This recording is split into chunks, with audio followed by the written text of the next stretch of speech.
Rádio França Internacional. Bem-vindos à segunda parte da nossa emissão. Nos próximos 20 minutos propomos-lhe o magazine convidado, bem como o magazine Artes. Mas de seguida, fique com o convidado de Liliana Henriques. Convidado. Desde o dia 16 de agosto até o dia 17 de setembro, o Executivo angolano está a efetuar uma auscultação pública à alteração da divisão político-administrativa das 5 maiores províncias do país, quando Cubango, Lunda Norte, Malange, Mochico e Uís. Esta reforma, que visa, segundo o governo, aproximar a administração pública dos cidadãos, está, no entanto, longe de fazer a unanimidade. A oposição considera que este debate não é prioritário e vai criar obstáculos ao processo eleitoral previsto para o ano que vem. Esta é também a opinião de Inocêncio Brito, membro da coordenação da Associação Cívica Mudarviana, para quem se deve privilegiar a implementação das autarquias. O ativista social considerando igualmente que esta discussão poderá atrasar a preparação das eleições gerais previstas para 2022. Vai atrasar tudo e temos um outro elemento que é a revisão constitucional. A revisão constitucional, nesse momento, já está praticamente avançada. Ainda consagra a questão das 18 províncias, por exemplo. Fica muito difícil perceber como é que depois vai se fazer um enquadramento constitucional, mas vão haver atrasos sim, e por isso é que a maior parte das pessoas pensa que é uma intenção de adiamento das próximas eleições, porque nesse momento, primeiro é que as atenções estariam viradas para aquilo que é a organização eleitoral, com os instrumentos e também com a logística que já é previsível e que existe. Nesse momento não adianta, não interessa ter que aumentar mais despesas para o Estado, porque já não há grande suporte para isso. Então, não se percebe muito bem qual é a intenção do governo, mas para aquilo que temos visto, não interessa que beneficie a maior parte da população e o país em si.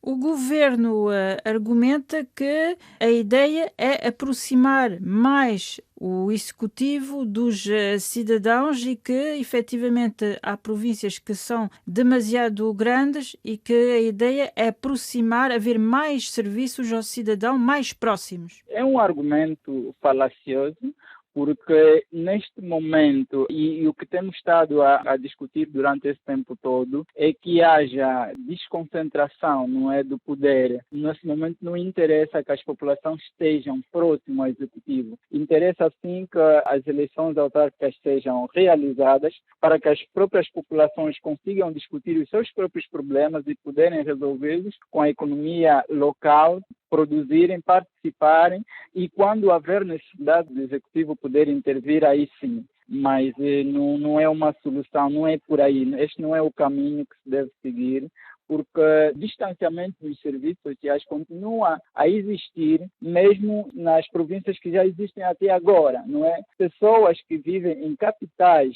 de outras províncias que não seja Luanda, continuam a sentir o mesmo distanciamento porque o poder está na vertical, não é? E não na horizontal. Então, daí que não penso que essa seja uma solução. A questão está na lógica da governação que existe agora. O que tem que existir é exatamente a descentralização, para que as pessoas sejam partícipes, para que possam dar opinião para aquilo que são as prioridades dos cidadãos naquele local. Então, eu penso que esse sim seria um caminho viável e não essencialmente essa lógica da divisão administrativa.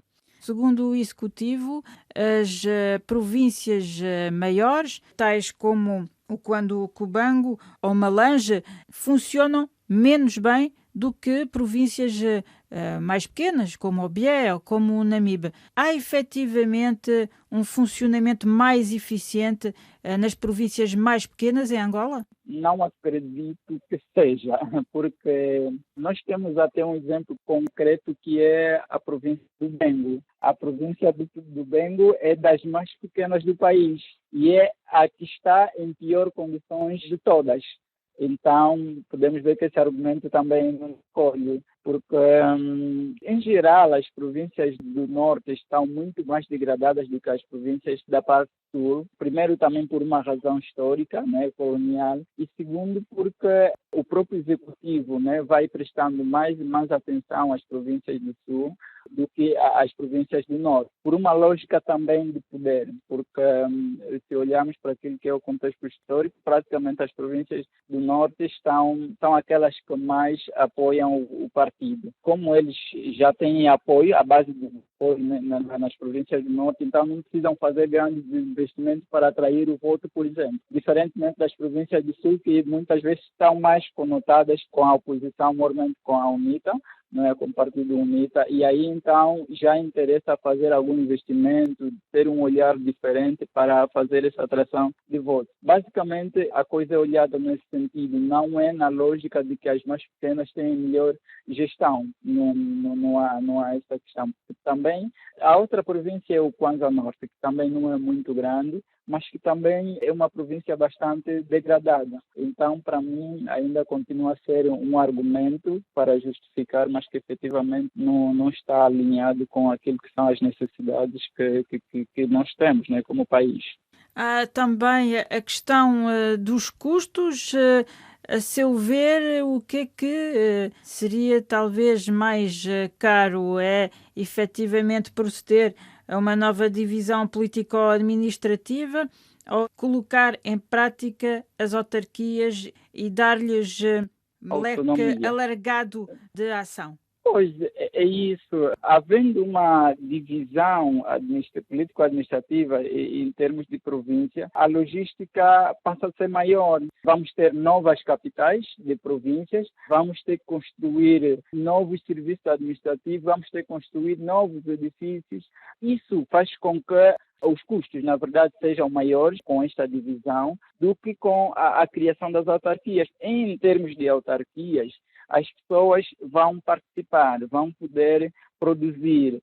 Vai-se ver mecanismos de como é que cada município localmente pode contribuir para a economia local e também para a economia nacional. E nós temos muitos potenciais que não são explorados porque precisa-se de alguma forma de uma autorização do poder central. Mas isso estando descentralizado localmente, há mais produção e então a produção, os municípios ou as autarquias vão ser sustentáveis, mas que é diferente nesse caso da divisão administrativa em termos de províncias, que vai depender unicamente do orçamento geral do Estado para ser sustentado. Então vemos que fica muito mais dispendioso dividir província do que propriamente criar as autarquias. Mas isso também entra numa lógica daquilo que é efetivamente a gestão do poder e não a gestão do país como devia ser. É a única explicação que eu posso encontrar para que se opte para esse caminho que, a meu ver, não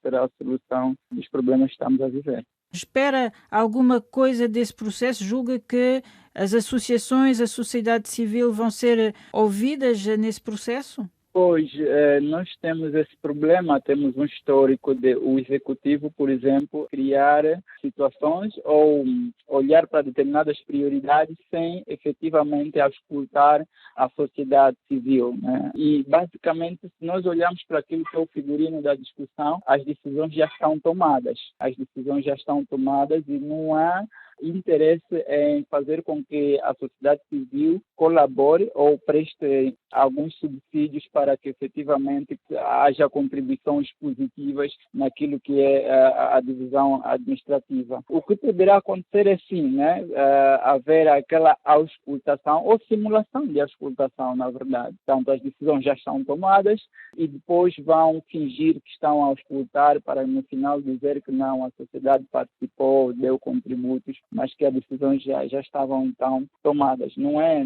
um processo sério, a meu ver, porque e depois o outro elemento é que vai-se gastar muito tempo com algo que não é prioritário, efetivamente.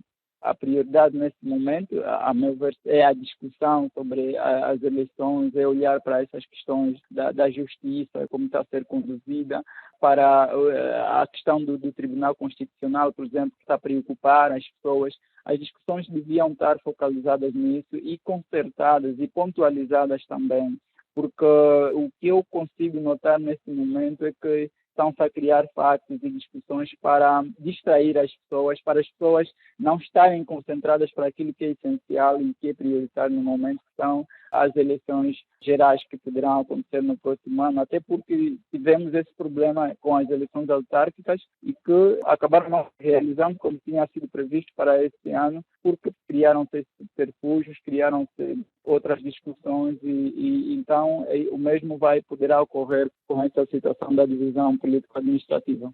Era Inocêncio Brito, membro da coordenação da Associação Cívica Mudarviana, em Angola.